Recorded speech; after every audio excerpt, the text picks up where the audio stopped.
Research indicates that there are 6 main aspects that differentiate between novices and experts in their learning and understanding of new concepts. Evidence indicates that expertise goes beyond such explicit factors as memory or level of intelligence. Together, these aspects provide useful insight into how this affects both teachers and learners. Experts tend to have success in organizing their thinking into smaller, manageable chunks. Their knowledge base is considerably more complex, allowing them more time to retrieve relevant information. But when they do, it is typically a more sophisticated solution than a novice is able to produce. In fact, experts are much more likely than novices to recognize patterns of significant information. How does this relate for educators? Well, research further suggests that expert teachers have the ability to identify patterns that are similar to mathematics and chess experts. For example, when analyzing a class in action, the expert teacher is able to understand events far more in depth than novice ones. A further feature relates to how experts and novices organize their knowledge. For the most part, experts' knowledge tends to center around big ideas that will assist in the way that guides their thinking and understanding within their discipline.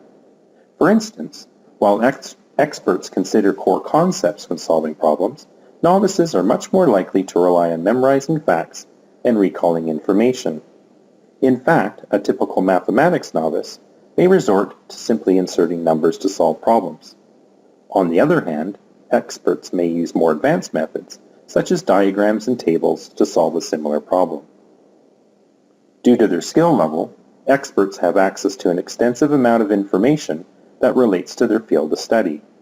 While this benefits them, many novices have to sift through information that may or may not be relevant to the problem. This puts the novice at a serious disadvantage compared to the more knowledgeable learner. Many scientists believe that an expert's knowledge is conditionalized, meaning that they can retrieve important aspects of information with very little effort. Being able to retrieve information certainly assists experts who are able to do so with relative ease and automaticity. This fluency allows them to consider all aspects to a particular problem.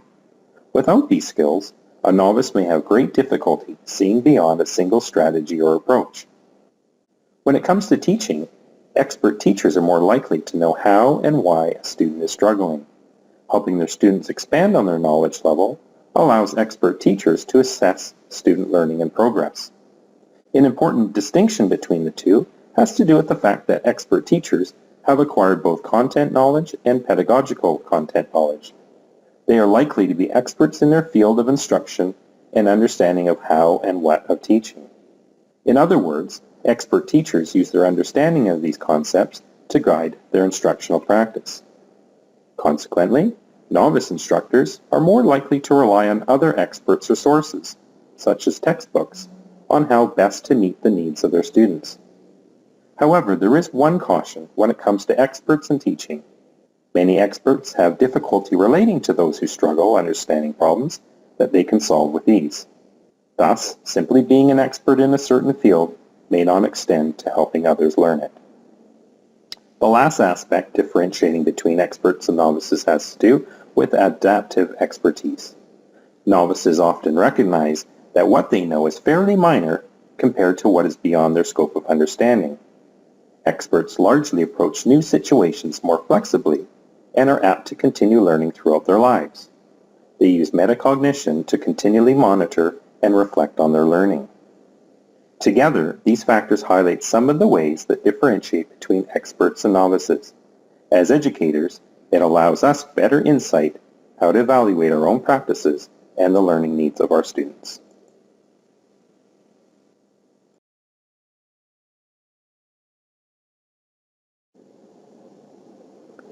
As teachers of science, it is vitally important that we understand that our students come equipped with already established ideas and knowledge about science.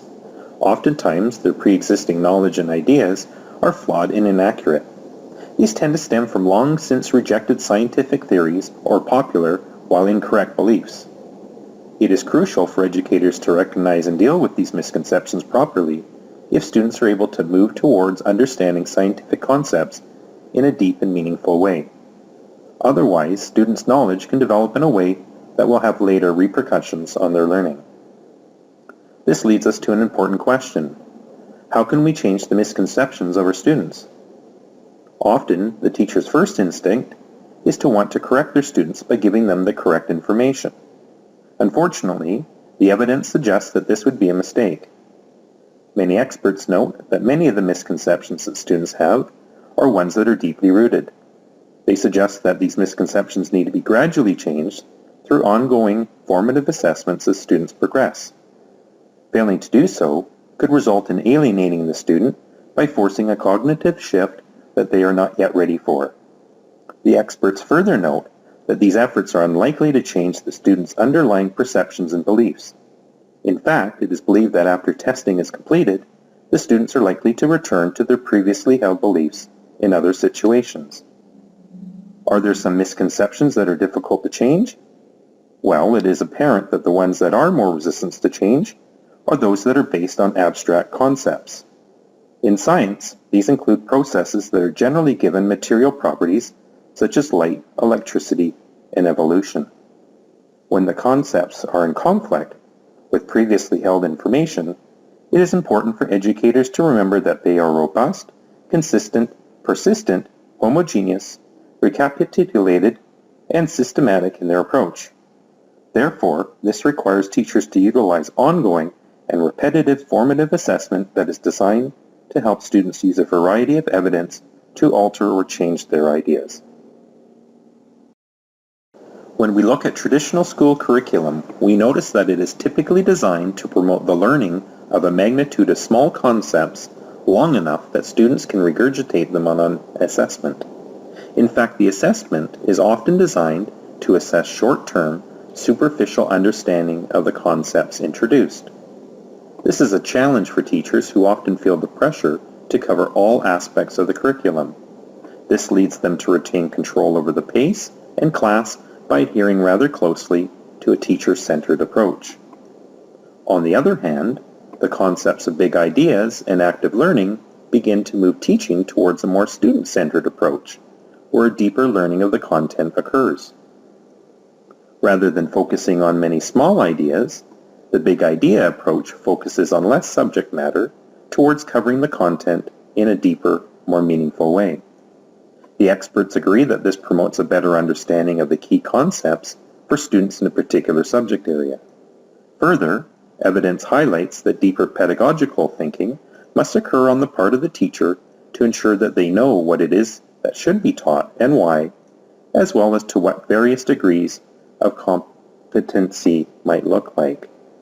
Presenting these views of competency to students allows them to engage in the process of active learning. Throughout this practice, they know what they need to do, but must also compare performance to what is considered ideal. Further, students need to be able to reflect and redirect their efforts as needed. So why is active learning so important? Well, it is a skill that many students will need to work towards developing, and as such, should be taught both indirectly, through incorporation into the curriculum, and directly as skills in their own right. These skills help to promote higher order thinking, including analysis, evaluation, and synthesis. These are abilities that are central to science and scientific thinking.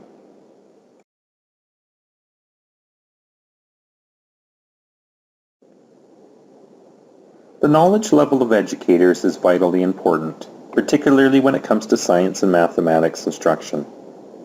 Before a teacher can tackle the misconceptions of their students, they must first ensure that they have a detailed understanding of the science and math concepts that they are teaching. This enables them to pick up on their students' current knowledge level and understanding. In addition, it also helps to determine the best path forward to making small changes that will help their students arrive successfully at their final destination. An issue that seems to plague elementary school science and math teaching has to do with the fact that many of the teachers are not specialists and therefore lack the content knowledge that an expert in the sciences may have, despite their expert status as a teacher. Evidence indicates that a lack of experience with science and pre-service teachers resulted in a deficiency of confidence for teaching the subject matter.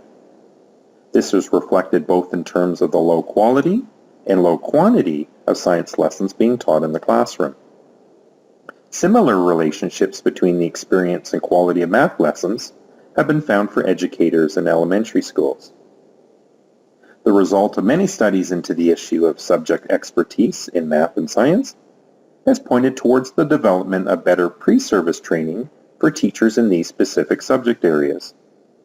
This is surely a more long-term solution, but fortunately there are some shorter-term options available. For instance, a more immediate response is to have science and math experts acting as a subject coordinator by lending out their expertise either by planning lessons together with a novice or by delivering a lesson as a guest speaker. If there are no scientist experts within the school, then looking towards enlisting the help from a district secondary school might be an appropriate option. While these are good options to help novice instructors and ultimately students, it is important to remember that the expert teacher has both content knowledge accompanied with strong pedagogical content knowledge.